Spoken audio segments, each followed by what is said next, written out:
Today, we spend the hour on the Israel-Palestine conflict with two of the world's leading thinkers, former South African Archbishop Desmond Tutu and world-renowned linguist and author Noam Chomsky. They recently spoke at a conference in Boston sponsored by Sabeel, a Palestinian Christian organization. The conference was called the Apartheid Paradigm in Palestine-Israel, highlighting issues of justice and equality. We begin today with Noam Chomsky, professor of linguistics at the Massachusetts Institute of Technology for over half a century.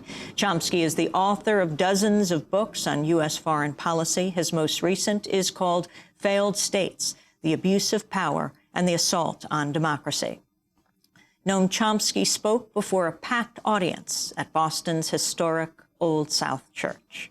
Personal discomfort, because anything I say will be abstract and dry and restrained. The crimes against Palestinians in the occupied territories and elsewhere, particularly Lebanon, are so shocking that the only emotionally valid reaction is rage and call for extreme actions. But that does not help the victims. And in fact, it's likely to harm them. We have to face the reality that our actions have consequences, and they have to be adapted to real-world circumstances, difficult as it may be to stay calm in the face of shameful crimes in which we are directly and crucially implicated. Well, I've been asked to talk about the apartheid paradigm and the proper response here, so I'll do that, though not without some additional reservations. We have to recognize that there will be no clear answer as to the question of whether the apartheid paradigm applies in Israel or in Boston, right here, or elsewhere. The genre has, after all, only one example, South Africa. And there are similarities elsewhere in many dimensions, and it's fair enough to bring them up, but there's very little point debating whether they are close enough in one or another case to count as apartheid, because that will never be settled. We know that in advance. I've brought up similarities in the past when I thought that they were appropriate. Actually, the one time I recall clearly was exactly 10 years ago. That was at a conference at Ben Gurion University in Beersheba.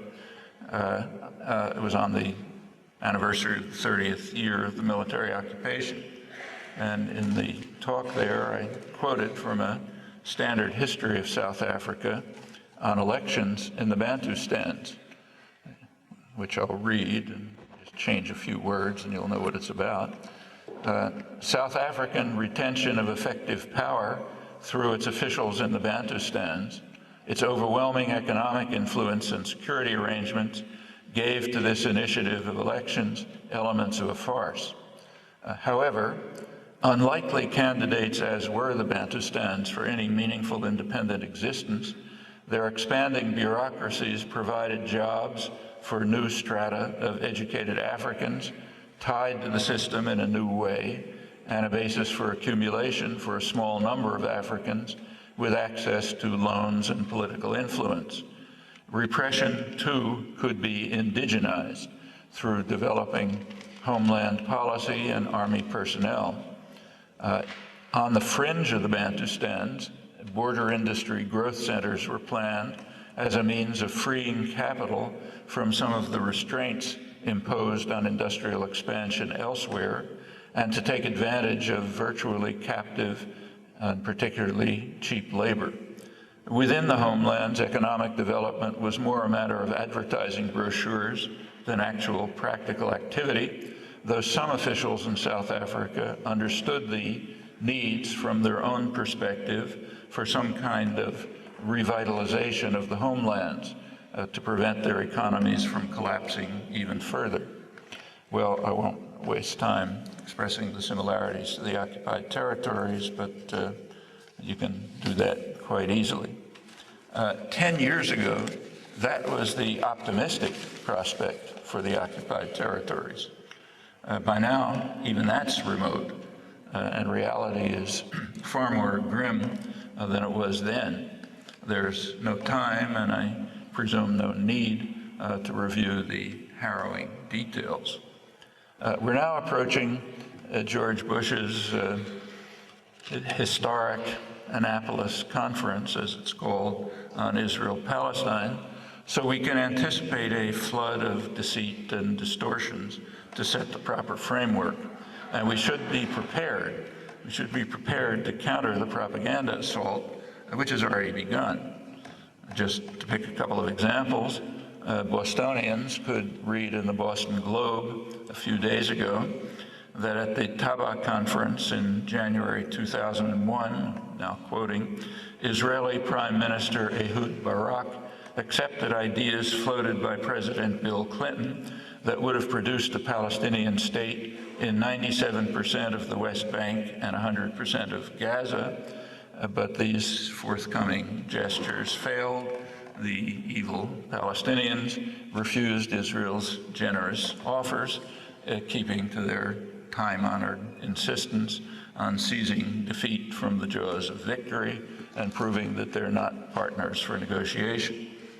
Well, there's one fragment of truth in this conventional fabrication. There was a conference in Taba.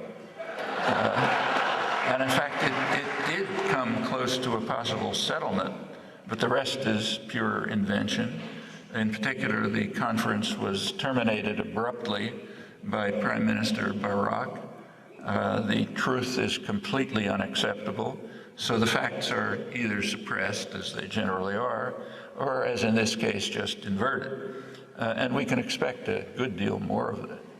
Actually, the truth about the Taba conference merits attention. That week, in 1 week in January 2001, was the one moment in 30 years when the United States and Israel abandoned the rejectionist stance that they've maintained in virtual isolation until the present. And that may suggest some thoughts about another familiar fairy tale that you could read about a couple of days earlier in the New York Times, where the respected policy analyst and former high government official Leslie Gelb wrote that every U.S. administration since 1967 has privately favored returning almost all of the territory to the Palestinians for the purposes of creating a separate Palestinian state. Note the word privately, crucial. We know what the administrations have said publicly. Publicly, they have rejected adamantly anything remotely of the sort ever since 1976, when the United States vetoed a Security Council resolution calling for a two-state settlement on the international border, incorporating all the relevant wording of UN 242, the basic diplomatic document to which Washington appeals when it's convenient. A U.S. veto, it's worth bearing in mind, is a double veto. One part of the veto is that the actions are barred, of course. And it's also vetoed from history, as in this case. So you'll work really hard to find it, even in the scholarly literature. We'll come back to Professor Noam Chomsky's address in Boston, and then we'll go on to South African Archbishop Desmond Tutu. They were both speaking at the Sabile Conference. This is Democracy Now!, democracynow.org, The War and Peace Report. Back in a minute.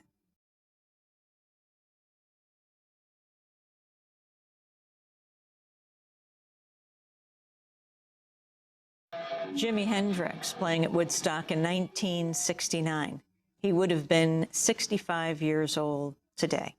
This is Democracy Now!, democracynow.org, The War and Peace Report. I'm Amy Goodman.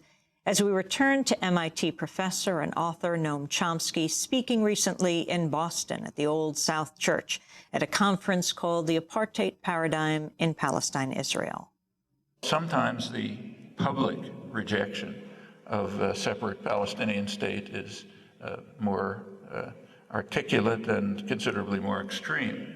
So take, say, George Bush #1, who's reputed to be the most hostile to Israel of U.S. presidents. In 1988, as you know, the Palestinian National Council formally accepted a two-state settlement, and the Israeli government responded. This was the coalition government of Shimon Peres and Yitzhak Shamir. They responded by issuing a formal declaration that there can be no additional Palestinian state between Jordan and Palestine. Additional because for Shimon Peres and his labor coalition, Jordan already was a Palestinian state. It's a view that's attributed to the right wing, but that's mistaken. This is Shimon Peres. The United States reacted to that with what was called the Baker Plan. James Baker, Secretary of State. The Bush-Baker Plan endorsed Israel's position without qualification and went on to add that any Palestinian negotiators would have to accept that framework, namely no second Palestinian state in addition to Jordan. That's Bush #1, the alleged critic of Israel, and the respected diplomat James Baker. Again, the truth is inconvenient, so virtually none of this was reported, and you'll have to search hard to extricate it from the web of self-serving propaganda that dominates commentary and reporting, of which Leslie Gelb's article in the New York Times is a typical but not unusual example. Well, I'm not going to go on with that, but the diplomatic record is one of uniform rejectionism, apart from the weak in Taba, and unilateral rejectionism, increasingly so. By now, virtually the entire world agrees on the two-state international consensus of the past 30 years, pretty much along the lines that were almost agreed upon at Taba. That includes all the Arab states who actually go beyond to call for full normalization of relations with Israel. It includes Iran, although you won't find that published here, which accepts the Arab League position. It includes Hamas. Its leaders have repeatedly called for a two-state settlement, even in articles in the U.S. press. That also includes Hamas's most militant figure, Mashal, who's in exile in Syria, and it includes the rest of the world. Israel rejects it, and the United States backs that rejection fully, not in words just, but in actions. Bush #2 has gone to new extremes in rejectionism. He's declared the illegal West Bank's settlements they must remain part of Israel. That's in accord with the Clinton position expressed by his negotiator, Dennis Ross, who explained that what he called Israel's needs take precedence over Palestinian wants. That's Clinton. But the party line remains undisturbed. Facts don't matter. Bush, Rice, and the rest are yearning to realize Bush's vision of a Palestinian state somewhere, someplace, persisting in the noble endeavor of the longtime honest broker. What's happened in the past is, of course, rejectionism goes far beyond words. It includes settlement programs, the annexation wall closures, checkpoints, and so on. Settlements increased steadily right through the Oslo years, peaking actually in Clinton's last year, the year 2000, right before the Camp David Accords. And the story is now being repeated before our eyes. Shouldn't surprise us. So to take just one example, with the Annapolis conference approaching, Israel has just confiscated more Arab land to build a bypass road from Palestinians, I'm quoting now, in order to push the Palestinian traffic between Bethlehem and Ramallah deep into the desert and effectively bar Palestinians from the central part of the West Bank. That's part of the so-called E1 project, which is designed to incorporate the town of Ma'ale Adumim within Israel and effectively to bisect the West Bank. With such policies, continuing to quote, with such policies enacted by the government, the famous Annapolis conference is emptied of all meaning long before it convenes. This is quotes from the Israeli peace organization, Gush Shalom. All of this is backed by the honest brokers in Washington and paid for by U.S. taxpayers, who incidentally overwhelmingly join the international consensus in opposition to their own government. But that's not what we're going to hear. Well, in fairness, it should be added that there is occasional public criticism of the settlement programs. So in the New York Times a couple of weeks ago, there was a favorable review of a very important study, which has just been translated into English, Lords of the Land, by Edith Zertal and Akiva Eldar, which bitterly condemns the US-backed Israeli programs in the West Bank and the takeover of Israeli political life by their advocates. It's a strong and important book. The review, however, goes on with conventional fairy tales. Among them, it tells us that within the Green Line in Israel itself, Israel is what it calls a vibrant democracy in which non-Jews have equal rights, and unlike the West Bank, there are no Arab villages made inaccessible because their roads have been dug up by army bulldozers. Well, again, there's a fragment of truth in the description. So take, for example, the village Dar el-Hanun in the so-called triangle, Wadi Ara. It's older than the state of Israel, but it's one of the innumerable unrecognized villages in Israel. So it's true that there's no road dug up by bulldozers, and the reason is that there's no road. No road is permitted by the state authorities. No construction is permitted. No services are provided. That's not an unusual situation for Palestinian citizens who are also effectively barred from over 90% of the land by a complex and intricate web of laws and administrative arrangements. Technically, that was overruled by the High Court 7 years ago, but as far as I can determine, only technically. And we may recall that in the United States, it took over a century for even formal implementation of the 14th Amendment, guaranteeing equal rights to all persons, and actual implementation of it is still remote, a century and a half later. Well, let's turn briefly to the important question, the most important question: what can we do about it? Here it's useful to think about the apartheid analogy, and it's useful to remember a little history. In 1963, the UN Security Council declared a voluntary arms embargo on South Africa that was extended to a mandatory embargo in 1977. And that was followed by economic sanctions and other measures, sometimes officials, countries, cities, towns, some organized by popular movements. Now, not all countries participated. In the United States, the US Congress did impose sanctions over Reagan's veto, but US trade with South Africa then increased by various evasions, along with concealed support for South African terrorist atrocities in Mozambique and Angola, which took a horrendous toll. It's about 1.5 million killed and over $60 billion in damage during the Reagan years of constructive engagement, according to a UN analysis. In 1988, the Reagan administration declared Mandela's African National Congress to be one of the world's most notorious terrorist groups. It's 1988, while it described Renamo in Mozambique merely as an indigenous insurgent group. That was after it had just killed about 100,000 people, according to the State Department, with, of course, US-backed African support. Thatcher's record was similar, or maybe worse, but most of this was in secret. There was just too much popular opposition.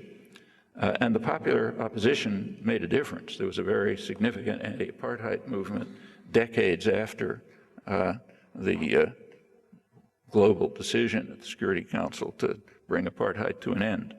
In 1965, boycotts and other measures would not have been effective.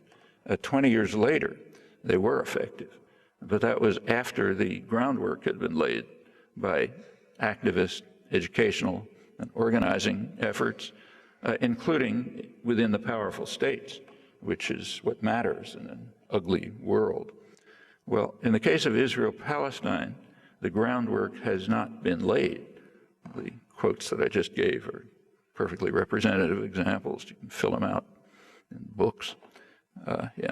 The kind of popular measures that were effective against apartheid by the late 1980s are not only ineffective in the case of Israel-Palestine today, but in fact sometimes backfire and harming the victims. We've seen that over and over. And it's going to continue until the organizing and educational efforts make real progress.